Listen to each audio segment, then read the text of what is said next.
What got you invested into baseball and then also baseball cards? Because you have an extensive collection. Too many things. I mean, when I moved to Minnesota as a kid, it was the same year they went to the '91 World Series.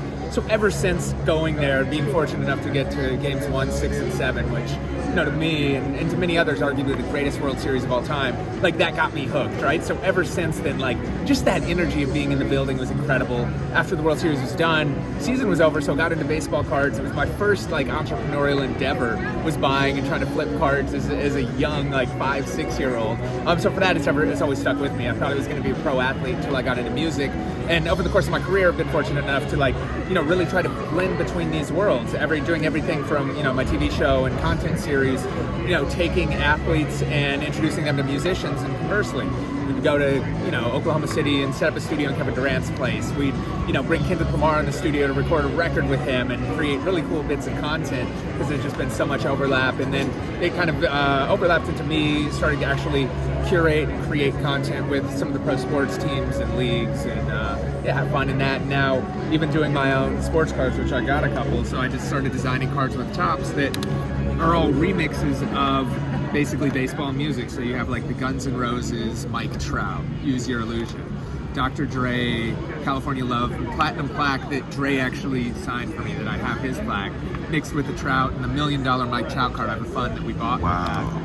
And then Shohei Ohtani with his walkout song Jujutsu Kaisen, the anime. So that's the art from that, and then flip it over, it's the art from the music video on that. So being able to tell stories, it's like, you know, going back to my mixtape roots with that, right? Like where we'd have to like just piece together culture, or piece together like images from IP and just throw things together, and that's what I've been able to do in the card world too. You've always been an influencer as far as the culture, making sure you push culture the right way, and making sure that you've always respected the culture and been an ally and a part of it. When it comes to Major League Baseball, as we know, there are not a lot of Black American baseball players that are being pushed.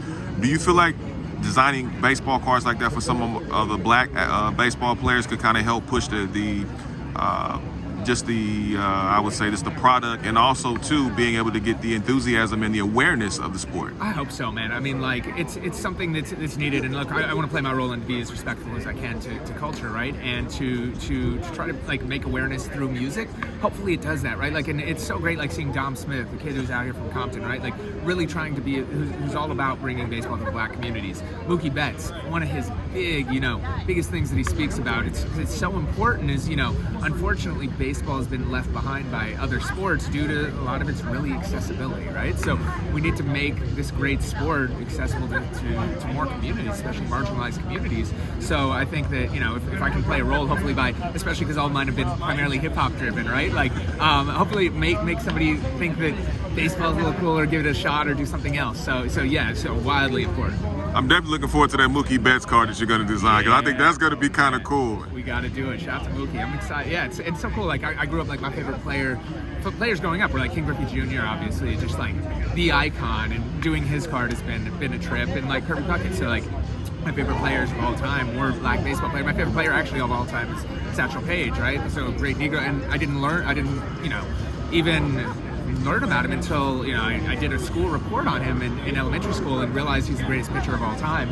And that was really cool. I did a Nas Satchel Paige card, so kind of bringing up and just like making others aware of that legacy that, like me, may have been undereducated and didn't know what the Negro Leagues were and stuff. Where, like, you know, it's so important to tell some of those historic stories.